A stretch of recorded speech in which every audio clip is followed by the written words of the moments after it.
Hello and welcome to Two Girls in a Pod. I'm Sharon. I'm Christy. Hope all of you are doing well. You know, it was kind of a busy weekend for us. We did our first balloon fiesta. Yeah, down in Albuquerque, New Mexico. And it was fun. Mm-hmm. The experience is really one that I think, we're really grateful that we did. Because it was just, I don't know. What did you think of it? Yeah, I mean, I thought it was really cool. I know there's people that go to it year after year, and I think that that's awesome. I think that for me, I really enjoyed it, but I feel like I can scratch that one off my bucket list. I'm kind of in agreement. I think that it was such a fun thing to do, and it's impressive. The balloons are very impressive. They're very big. Yeah. So that was nice. As always, we sit there and we think, what do we want to talk about? What are things that are important to us? And if they're important to us, maybe they'll be important to somebody else. But one of the things we were talking about was the toxicity of relationships, thoughts, those kind of things, the stuff that just kind of gets in our way. And, relationships is one of those things where oftentimes, and I think the thing that's interesting is sometimes we don't realize a relationship is toxic. Yeah. We really have no comprehension of it. Maybe sometimes because it's more of that covert stuff that takes place versus seeing those people who kind of put it out in your face all the time. And it's even like if you're having success or you're going on that trip or, you're buying that new car or whatever, it can be anything, going out to dinner. It doesn't matter what it is. You can have those people in your life who it's not about, oh my God, I'm so happy for you. You got that car that you've really worked hard for. It's more like, oh, it must be nice. It must be nice. That is the thing that you hear sometimes from people. And I think that's what we're really talking about is people having that kind of attitude. And you don't realize it at first. Like it's like, or I don't know, maybe you think that's what they're like. That's just what they do. But it really becomes hard to have that be acceptable after so much time where, it accumulates over time, I think. Well, and once again, it doesn't sound on the surface, it doesn't sound like that's a bad thing. But when you sit there and you hear it over and over and over again, you start to question, And I don't know, as we're talking about this, want people to think about, do I have those people in my life who really are about encouraging me? And it can be family, it can be friends, it can be coworkers. It doesn't matter. But it's that thing of, do they really encourage me? Are they really happy for me? And are they happy for my successes? Or is there envy, jealousy, or just, I don't know what those other words would be for it, because I think that there can be a multitude of it. Well, I really think that if it starts out when you're younger, growing up with it, you're so ingrained with that it becomes like guilt ridden, and you're so entrenched in that thinking that you don't realize that it's a toxic thing. Absolutely. You learn to identify it over time, and sometimes it's not just people. It's you figure out that something that you do in your life that is maybe been a coping skill for you, and it's really toxic for you. Well, I think that's a good thing, because I think it still starts with sometimes other people's ideas and opinions. Or as a child, you hear that and you start to mimic those things. Or maybe you don't feel like you're as good at something as somebody else. So you kind of do those things of, oh, it must be nice. So it's coming almost more from a place of insecurity. But it's still toxic because, I think when we're focused, if the person is focused on that, about what's not working for them, and then it kind of spills out, we talk about energy and what is that energy? What energy are we putting out to other people? And I think that becomes a thing. Sometimes it can be a negative energy, and it's even each one of everybody who's listening.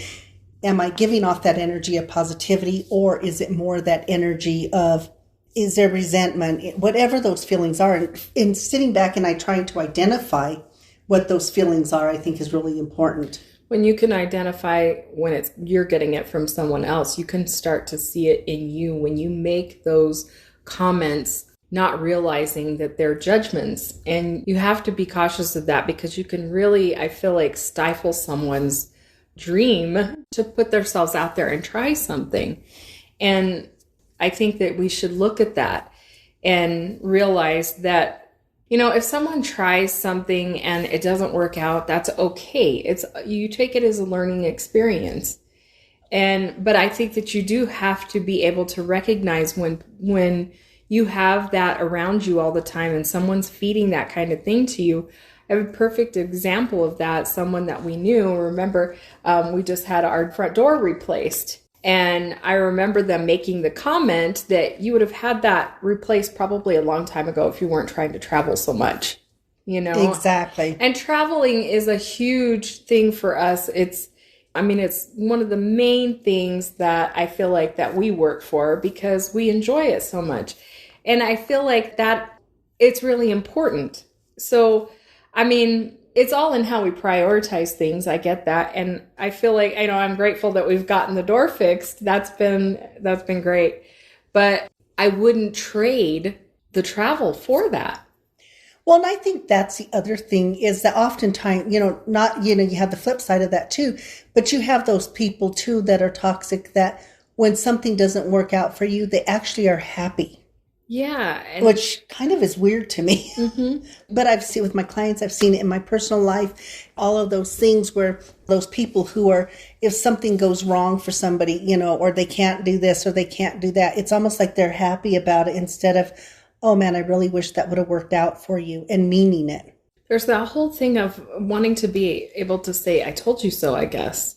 Yeah, there's that too. Yeah. And I don't comprehend that really, if someone is doing their best to try something. And like I say, if it doesn't work out, that's okay. You take that as a learning experience and you can apply that knowledge going forward and still be able to use it.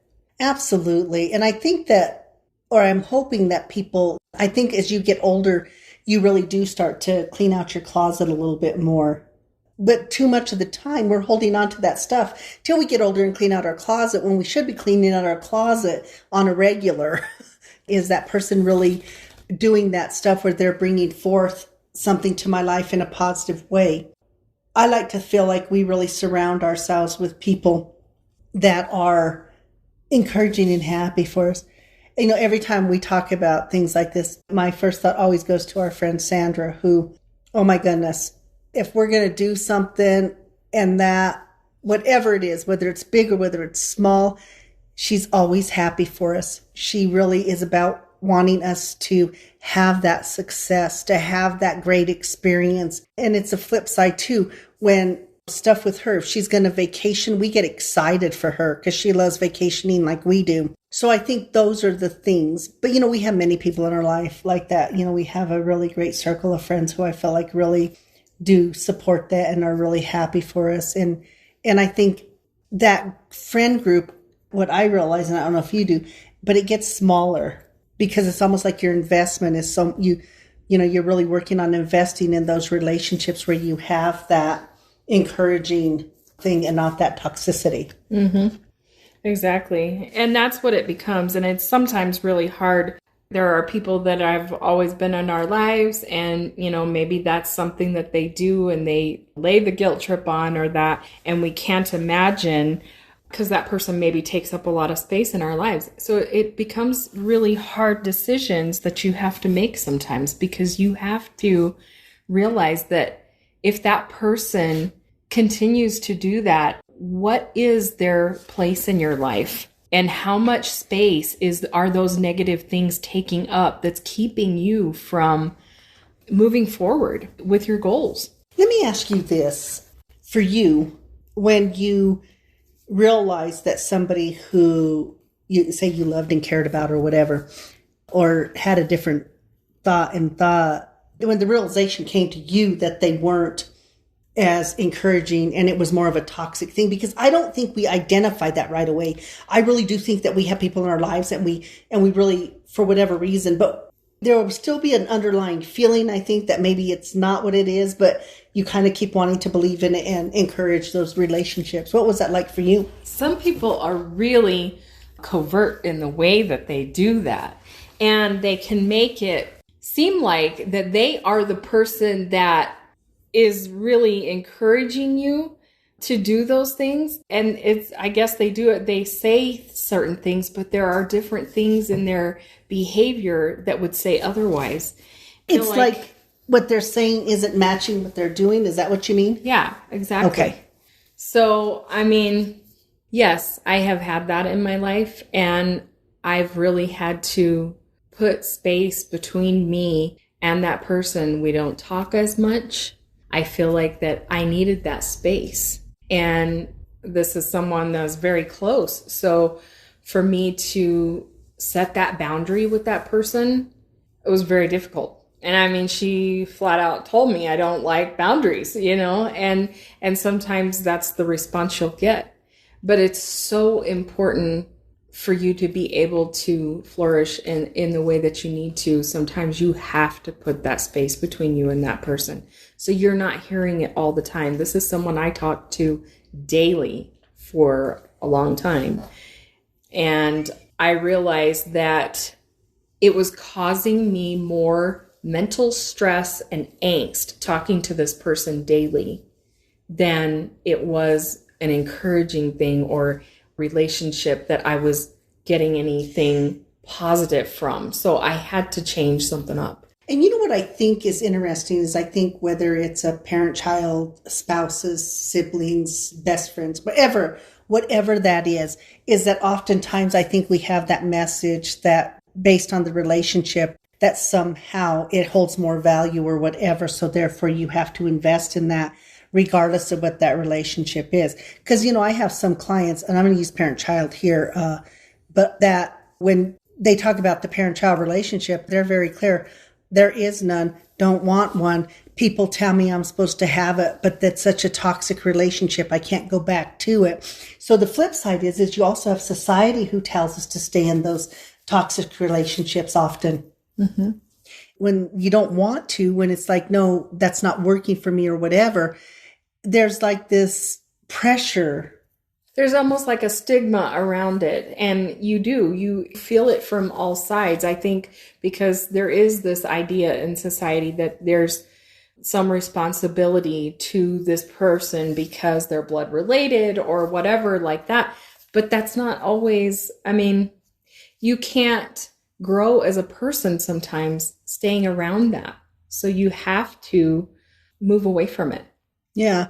And I think that's the thing. And it's not ending, and I think oftentimes people say, I have to, it's this hard line of ending a relationship, but I don't think it's that. Sometimes it's just moving or changing the relationship to make it a little more distant maybe.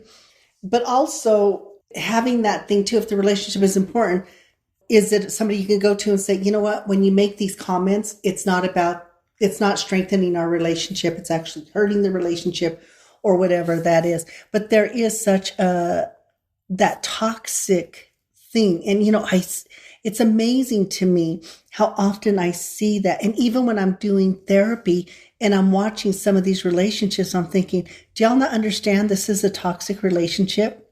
I have one client who the wife was the toxicity. And so he was always just all over the place emotionally, it was bad. And just always that dysregulation, he just couldn't figure it out. And it was but it's not my job to say this is toxic. It's my job to help you look at yourself and say, and my job is to say, what do you think is getting in the way of you being okay mentally? What do you think is getting in the way of you being okay mentally? And it was that constant question. And then his thing was, oh my gosh, it's my wife. I can't do this anymore. And it's so amazing. They are divorcing. He's like a totally different person. And he'll say that. He goes, I didn't realize that it was impacting me in this way. I didn't realize that a lot of that anxiety and all that stuff that I was experiencing was coming from that because of there were these little subtle things that were being said. Yeah. And so in one, to the public, the wife looked one way, but behind closed doors, it was something very different. Mm-hmm. And just for him to come to that realization that it's my relationship, mm-hmm. and also realizing he was an active participant in that he was allowing it to happen. But it because it's so subtle, you don't know it's happening mm-hmm. until it's, you're way into the relationship or stuff like that. So I think that being able, once again, it's how do you sit down and look at that? How do you look at that relationship differently? Because people don't want failed relationships. I don't think so. I don't think people sit there and say, I want a failed relationship. But I do think that oftentimes people stay in relationships that are toxic to them, not because of other people, maybe their support system. Well, you should stay there because, you're financially secure now, or it can be anything. Mm-hmm. And we're not looking at the true mental health of the person. We're not looking at how important it is for each individual to be happy. Because when we have our happiness, we have so much more to offer people, and it is not a selfish act. Mm-hmm. And that's what I feel like it is. It's mostly these people are making you feel selfish for wanting better or that. And I don't, that's something that, like I say, you have to learn to identify when you're getting it from somebody else or when you're doing it yourself, because it can happen without even really realizing it. Because we fall back into patterns. Yeah. And if you don't have that conscious awareness, so if you were somebody who heard that statement of, oh, that must be nice. Oh, that must be nice. That is in your head. So the thing becomes, like if somebody says something and you make that, it's that quick thing, oh, that must be nice, instead of, oh, how wonderful for you.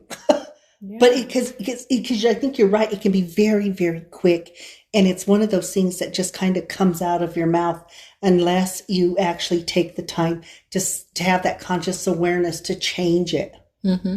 And to set those boundaries with people that matter to you can be very difficult because I feel like, good relationships sometimes can be so scarce and so few and far in between. Yes, thank you. Yeah. That's what's great, in this relationship. When I can't do it, she can finish it. And I feel like, I don't think that if I sat there and was talking to people, I would say that one of the things I love about our relationship is that we really do encourage each other to do those things, to challenge ourselves. To be the best that you can be. Well, I think because we've realized that we get to reap the benefits. I get to reap the benefit of you being the best that you can be. Exactly. And that's what we need to realize, I feel like, in society in general. But I think so many times, it's even like the current thing with the student loan payoff and that, how many people are so bitter about the fact that they have paid on their loans and now these people are going to get out of it, is what they're thinking. Is like how that's how I see. And when I hear those comments, I'm there just baffled, because to me, I think that if it can benefit anyone, why not allow that to happen? I don't know. That sense of entitlement, or that thing of, well, I paid my dues, why don't you have to? I think the thing is that it's this thing of, we look at, when we look and that thing of everybody pays dues, it just looks different. So for the people who get the student loan forgiveness, they're still paying it in taxes, or you're still paying into all of this stuff. So it's not like this thing of, it's people on food stamps. That's another big one. Mm. Well, why should they get that? Why don't they have to work? People, they are working.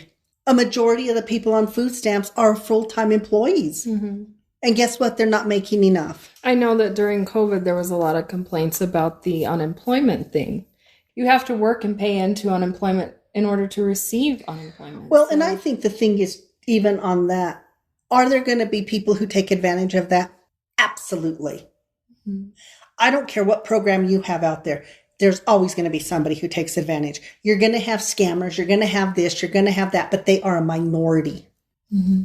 And I'm with you, even on the student loan forgiveness, or when I don't sit there and say, well, geez, I don't get the child thing because why don't they count my dog? No, there is a thing of be happy for them that they aren't having to stress as much over a financial situation. The loan forgiveness, be happy for people who are getting it, more power to you. Mm-hmm. Because then you're going to put more money back into our economy. There's things that are going to change. your stress level is going to go down. So maybe that person who's stressing over money isn't going to be so mean to their children or to their spouses or to their coworkers. It's like throwing that pebble in the water. Mm-hmm. There's a ripple effect to it. But we are so caught up in, if I didn't get the benefit, why should anybody? And I think that we should be happy when anybody benefits. Right. You always hear that too about women. Don't be the woman who knocks off somebody else's tiara. If it's crooked, straighten it out. And that's the thing, taking that time to care about other human beings. And once again, that's a really good thing about that toxicity of the mind, when it's, if I don't get a benefit, then nobody should. Right. Or if I paid on it. Well, I remember early on, some of y'all might be too young, but when they went to, everybody had to have car insurance. Oh my goodness, that was a big, well, why should I have to pay for the blah, blah? Everybody, you know what? So guess what? Now it's paid forward. So now the people who get it today don't have the super high amounts that it was early on. That's how this works, people. It starts somewhere and then you reap the benefits later. And oftentimes it's not you who gets to reap the benefits. Sometimes it's somebody else because of what you contributed to that. Yeah, there's another saying something about the planting of the seeds, and you'll never sit in the shade of the tree. So I think that those are things that we have to keep in mind when we're hearing these different things. There's a lot of toxicity in that and those ways of thinking that we need to change in order for everybody to benefit. Absolutely. And I think that's the thing. And I think that's something that you and I have really had a conscious awareness to. And I think it's something that we really work on. We actively work on that. When you said that about the tree, I'm a little ADHD. When you said that about the tree, I just thought about the tree in our backyard that the neighbor now has. We're going to get to see that shade because we already are. That tree is the fastest growing tree I've ever seen. But I'm sorry. See, I digress. But I get what you mean. And it's the same thing along those same things of what we plant. That's what's going to grow. Mm-hmm. You're either going to plant a beautiful garden and nurture it. And not only do you get to experience the beauty of it, but everybody else does that comes along. Or you're going to sit there and say, you know what, that's too much time, or it's not going to look like the neighbor, or whatever that is. Mm-hmm. Then you're going to grow weeds.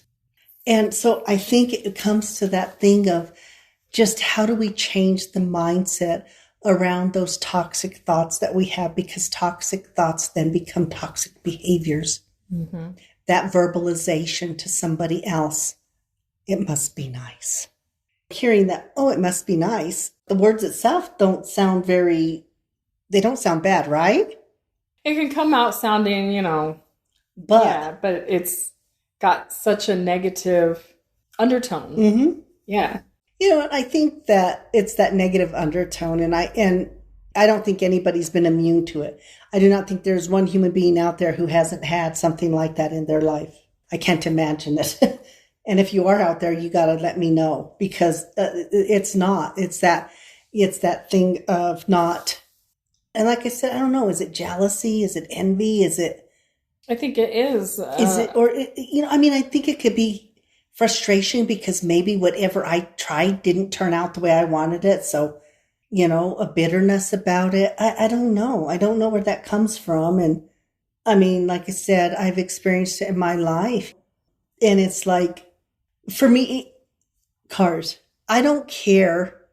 I remember early on, it wasn't until we were together. So our first brand new car together, my first brand new car, well, no, I guess I had one with my ex, was our Toyota Corolla.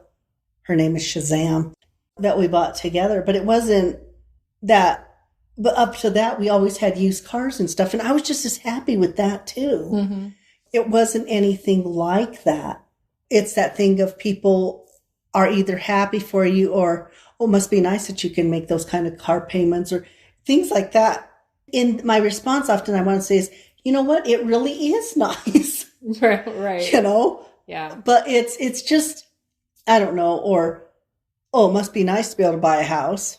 But you work for that stuff. It's not something that, it's whatever you prioritize. Mm-hmm.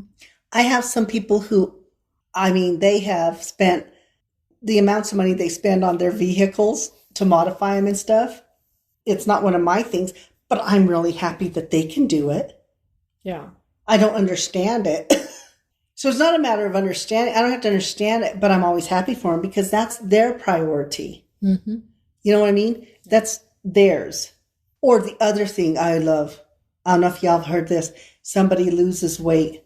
Oh, what did they do? Oh, are they taking diet pills?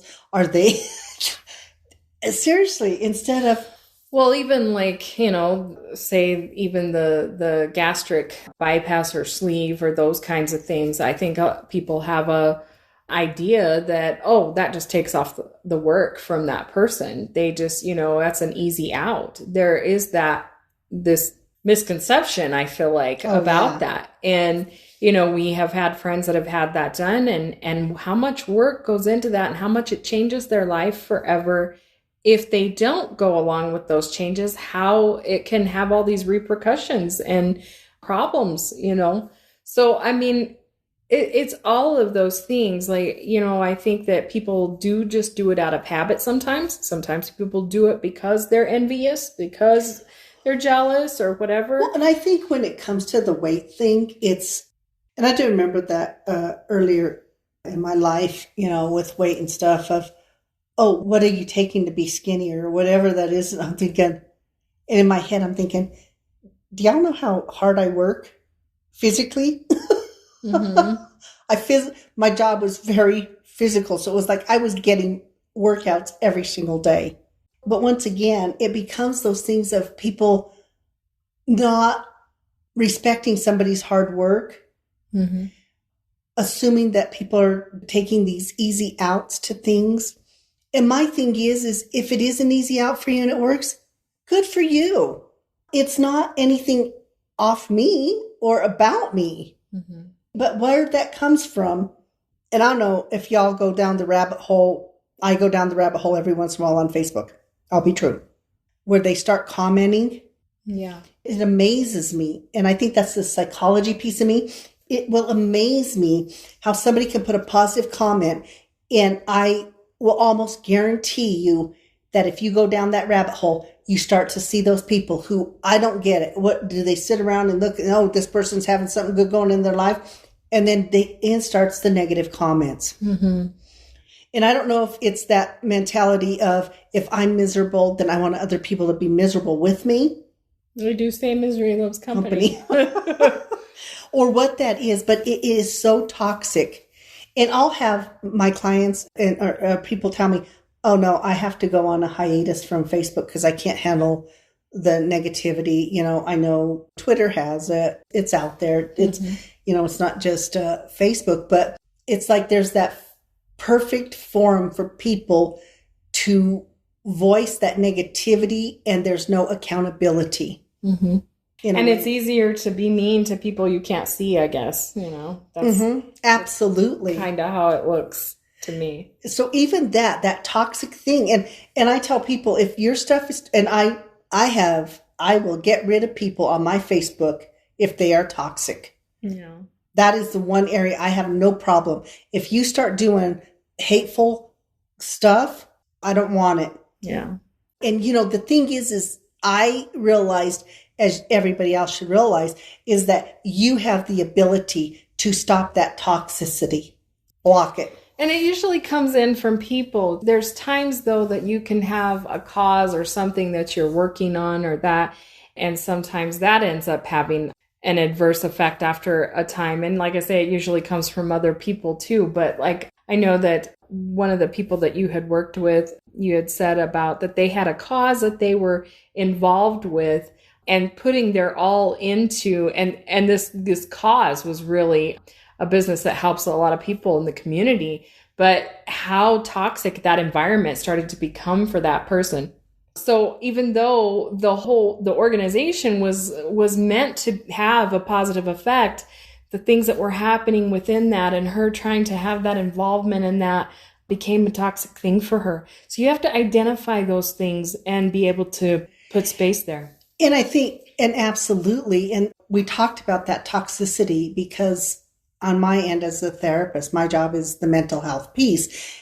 And then I start looking for patterns. Where am I seeing this dip in mood and all this? It was around this job, this volunteer stuff she would do. It was like, do you see a pattern here? And I don't think that my job is to help you see patterns so that then you can identify. She really didn't see the pattern. And then as we started talking, and I go, well, remember this week and remember this and remember, it was like, oh my gosh, it's highly stressful.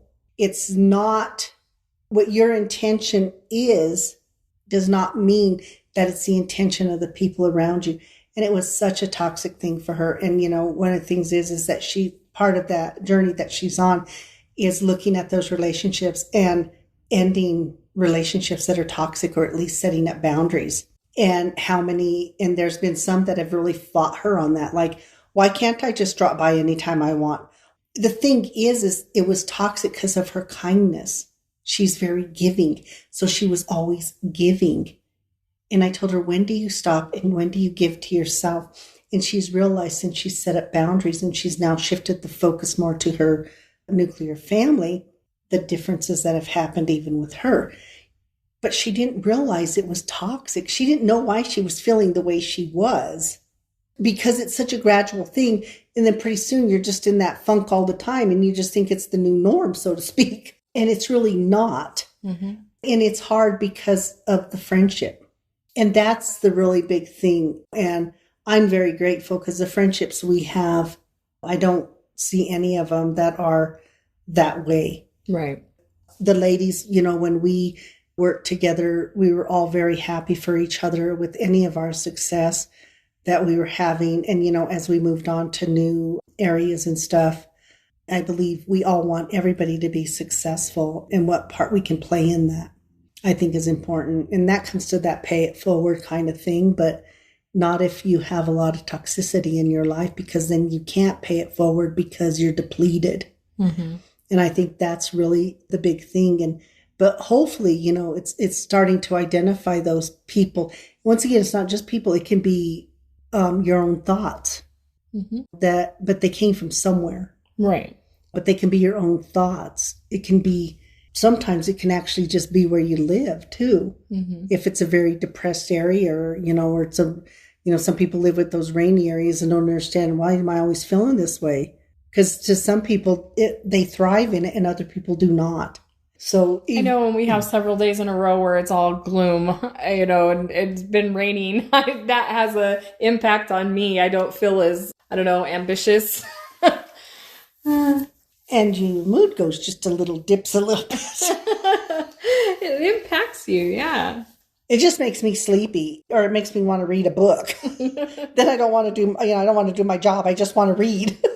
Or, take a little nap with the dog or something, I guess in those times, though, you remember it's just today. And I think that's what it is. And, sometimes, I tell people in these relationships, too, sometimes people, because something is such a pattern with them, they don't realize they're doing it, or they don't even realize that it has that negative impact. So I always tell people, if a relationship is important enough to you, have that conversation. Yeah, give them that opportunity. Yeah, say, and it is, I notice that every time I have good news, it doesn't seem to be good for you or whatever. Right. However you address that, I think is really the important thing, is that it's not. Because it's not meant to be confrontational. It's to be able to, voice to this person that, hey, this is making me feel this way. Well, and I think what it does is it's a testament to the one who brings it up, that this relationship is important enough to me that I want to make changes to it instead of just ending it. Right. I think that's huge, but I don't think people think that way. And I hope, I'm always an eternal optimist. I really hope that people are working on being better human beings. I hope that people are working on being happy and taking care of themselves. And I think that we see some of that trend stuff going on, but it takes each person in the relationships, whatever those relationships are, to have an awareness to be in the moment and be present. And if I'm in the moment and I'm present in a relationship, I should have more of an idea of what's coming out of my mouth. Right. And am I speaking? And And you'll know, because if I'm saying something like, oh, that must be nice, I know the feeling behind it. Yes. I know that feeling. Now, I can sit there and pretend like I don't, but the truth of the matter is, at the end of the day, is I know that I'm having a feeling that is not a positive one. You may not know exactly what the negative feeling is, but you know that it is not an encouraging thing that you're doing. Yeah. It's not being supportive. Yes. It's not going to be uplifting to that person or, like you say, encouraging to them. And so when we have that, it's like, I guess for today, it's really been about that thing of how do we identify that toxicity, and that covert toxicity, I think, is far more damaging than those people. I'll take those people any day who sit there and will tell me how, I'm not this, that, or the other right to my face, because I get it. I feel like, oh yeah, well, that makes sense. And then I can kind of look at that whole piece of it, of where's that person coming from, blah, blah, blah. But when it's that covert stuff, that it's somebody that is supposed to love me, but they're not happy for me, they're not happy for my successes, then that's kind of a little harder, because it takes a little longer to realize that. Mm-hmm. And it's those covert ones that I think sometimes are more painful when you get that realization, don't you? Yeah. Because you've fooled yourself too long. Well, yeah, especially because, sometimes it's a close friend or that kind of thing that you think, this person's a dear friend to me, I just love them, we have fun and stuff like that. But maybe they're saying those kinds of things when you're telling them your successes and that. And it's something that you should address, because removing that toxicity from your life is important for your well-being. And sometimes it's minimizing. So if you go out there and, it's kind of like a kid says to the parent, yeah, I got all A's. Well, were they 100%? Were those really hard classes for you this time? Do you see what I mean? Mm-hmm. It's that covert stuff. Instead of, oh my goodness, you must be so proud of yourself. Or, yeah, I'm doing really well in business. Oh, really? Well, who helped you get there? Well, when are you going to make $1 million? You know what I mean? It's those little things. I think a really good example of that sometimes is maybe a couple who, if one makes more than the other, mm-hmm.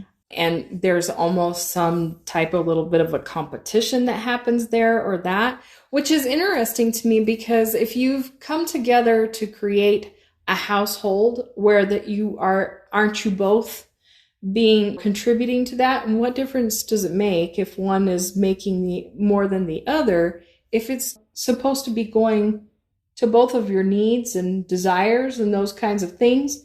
You're contributing. We call that ego. Yeah. And sometimes ego does come into play, and you're right. It's kind of like, I had a couple years ago, and she got a promotion, so she was going to make more money, which would have been great for him. They had some kiddos. His response was, well, how much time is that going to take away? Mm-hmm. Instead of, oh my gosh, that's great, we'll work out the kid stuff or whatever. It wasn't that. It was just that. And she struggled with that a little bit, because she said, well, I don't know if I should take the promotion. And they're like, why? She had worked really hard for it. And she was telling me what the husband said. And I said, I said, I would recommend you go back and have a conversation with them about what it was like for you to feel that way. And the thing is that when they did have the conversation, he goes, well, I just feel like more responsibility is going to be put on me. Mm-hmm. And she goes, like what? Because she worked, and she still, the way it worked is she worked, and where her job was, she could swing by, pick up the kids and all that. So I don't know if he thought he had to go pick up the kids, or I don't know what it was. But she said, I sat with him and I says, well, because I told her, I said, talk to him about the pros and cons of this promotion, because of what you guys are talking about, what you want to do. And, they were able to do that. And he was eventually able to say, he got, it was also that thing of, she was going to make about $15,000 more than him a year.